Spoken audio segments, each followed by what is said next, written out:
쿠키 하나를 7,000원씩 받고도 줄을 세우는 프랜차이즈 제국이 가능할까요? 2017년 미국 유타주의 작은 도시에서 시작한 크럼블 쿠키 이야기입니다. 처음엔 평범한 쿠키 가게처럼 보였지만 그 안에는 확실한 비즈니스 전략이 숨어 있었는데요. 손바닥만한 대형 쿠키, 매주 바뀌는 신메뉴, 그리고 사진을 찍게 만드는 핑크색 박스. 이 세 가지가 만나면서 틱톡과 인스타에서 소비되는 하나의 콘텐츠가 됐습니다. 그 결과 크럼블은 불과 7년 만에 1000개가 넘는 매장을 가진 미국 대표 디저트 프랜차이즈로 성장했죠. 하지만 이 달콤한 성공 뒤엔 가격 논란, 노동법 위반, 저작권 소송까지 꽤 쓴맛 나는 이슈들도 숨어 있습니다. 오늘은 크럼블 쿠키가 어떻게 돈으로 바꿨는지 그 숫자와 구조를 파헤쳐 보겠습니다. 크럼블 쿠키의 시작은 두 사촌의 조합에서 출발합니다. 제이슨 맥고완과 소여 햄슬리. 제이슨은 IT와 테크 업계에서 경력을 쌓은 사업가였습니다. 데이터 분석, 디지털 마케팅, 스타트업 운영에 익숙했고요.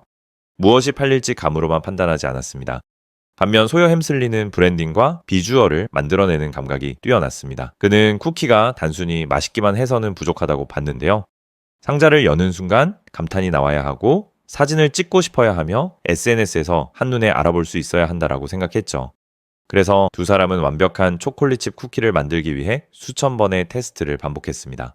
밀가루 배합, 버터와 설탕의 비율, 굽는 온도와 시간까지 기록하며 비교했고 사람들에게 직접 시식을 시켜 반응을 확인했죠. 그렇게 탄생한 대표 메뉴가 밀크 초콜릿칩 쿠키와 칠드 슈가 쿠키였습니다. 하지만 이건 시작일 뿐이었죠. 크럼블의 진짜 혁신은 제품이 아니라 하는 방식에 있었으니까요. 크럼블의 가장 강력한 비즈니스 엔진은 바로 위클리 드롭 전략입니다. 매주 바뀌는 라인업으로 소비자들의 기대감을 만들어냈습니다. 현재는 6개 클래식 메뉴와 4개 주간 로테이션 메뉴 구조로 바뀌었지만 핵심은 여전히 같은데요. 월요일마다 새로운 맛이 시작되고 일요일 밤에는 앱과 SNS를 통해 다음 주 메뉴가 먼저 공개되죠. 나이키가 한정판 스니커즈를 드롭하듯 크럼블은 쿠키를 매주 새롭게 내놓았고요. 그리고 이 구조가 폭발한 곳이 바로 틱톡이었는데요. 크럼블 쿠키는 숏폼 영상에 너무 잘 맞는 제품이었습니다. 한번 상상해보세요. 길쭉한 분홍색 박스를 열면 손바닥만한 큼직한 쿠키들이 한눈에 들어옵니다. 쿠키를 꺼내 반으로 가르면 안쪽에 크림과 초콜릿, 화려한 토핑이 화면에 그대로 드러나죠. 먹기 전부터 이미 볼거리가 있고 한 입 먹은 뒤 반응까지 더해지면 15초짜리 영상 하나가 완성됩니다. 여기에 틱톡 특유의 리뷰 문화가 결합했습니다. 사람들은 단순히 맛있다, 맛없다를 말하는 데서 끝나지 않았고요. 맛별로 점수를 매기고 순위를 정하고 가족이나 친구들과 반응을 비교했습니다.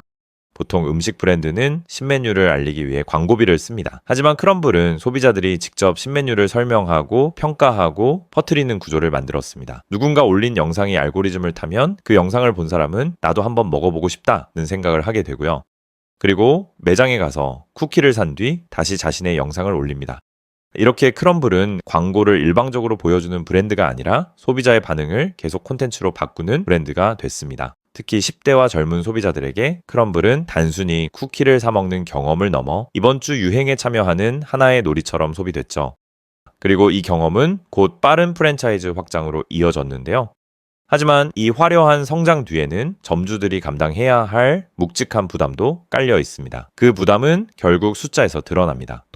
돈의 구조를 한번 뜯어볼까요? 2025년 기준 미국에서 크럼블 가맹점 하나를 여는 데 필요한 초기 투자비는 약 81만 6천 달러에서 144만 달러, 우리 돈으로 약 11억 원에서 20억 원 사이입니다. 디저트 가게치고는 상당히 높은 진입 장벽인데요.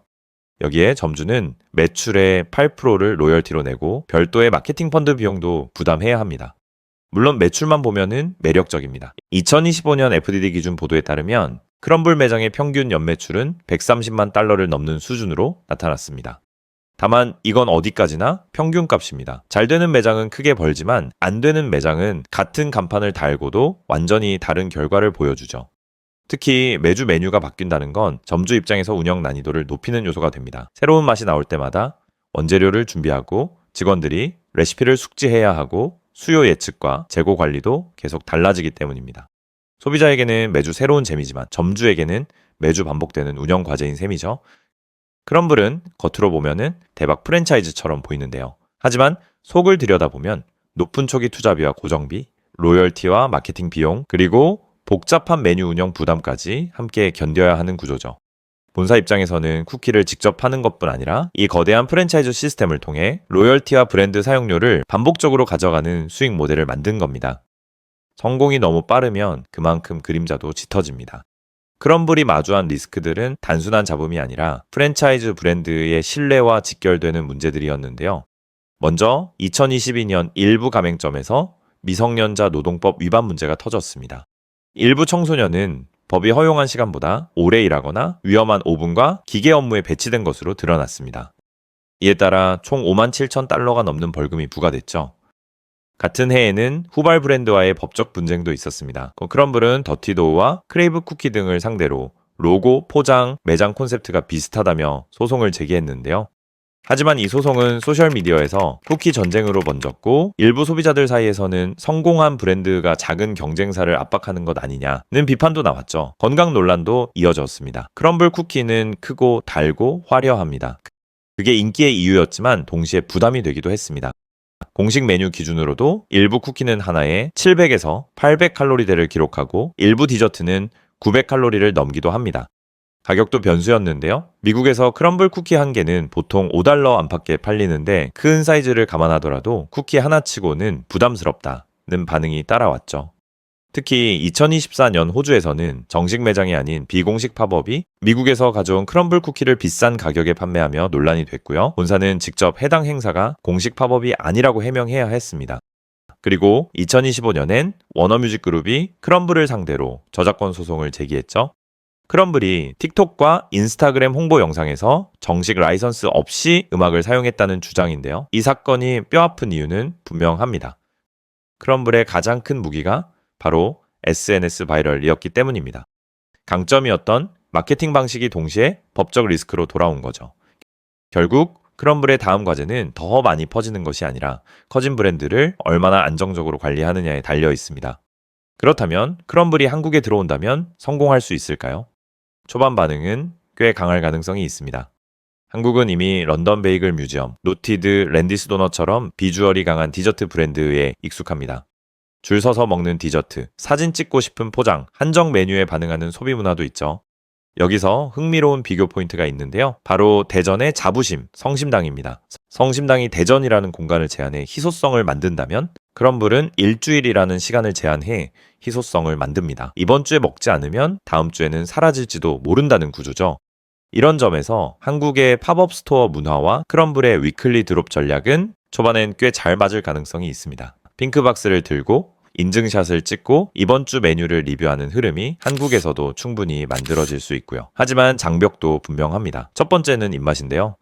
한국 디저트 시장에서는 너무 달지 않아서 맛있다는 말이 칭찬처럼 자주 쓰입니다. 그런데 크럼블은 크고 진하고 달고 무거운 미국식 디저트에 가깝습니다. 초반에는 신기해서 사 먹을 수 있지만 이 강한 단맛이 반복 구매로 이어질지는 별개의 문제죠. 두 번째는 가격입니다. 미국 현지 가격을 단순 환산하면 쿠키 하나가 한국 돈으로 7,000원 안팎인데요. 이 가격이면은 한국 소비자들은 자연스럽게 밥 한 끼 가격과 비교하기 시작할 수 있습니다. 쉽게 말해 국밥 지수를 자극할 수 있는 가격대죠. 디저트가 주식이 되기 어려운 한국 시장에서 쿠키 하나에 7,000원 이상을 받으려면 단순히 유행이라는 이유만으로는 부족하고요. 비주얼, 맛, 브랜드 경험, 희소성까지 확실한 이유를 계속 증명해야 합니다. 그렇다면 크럼블 쿠키는 우리에게 이런 질문을 던집니다.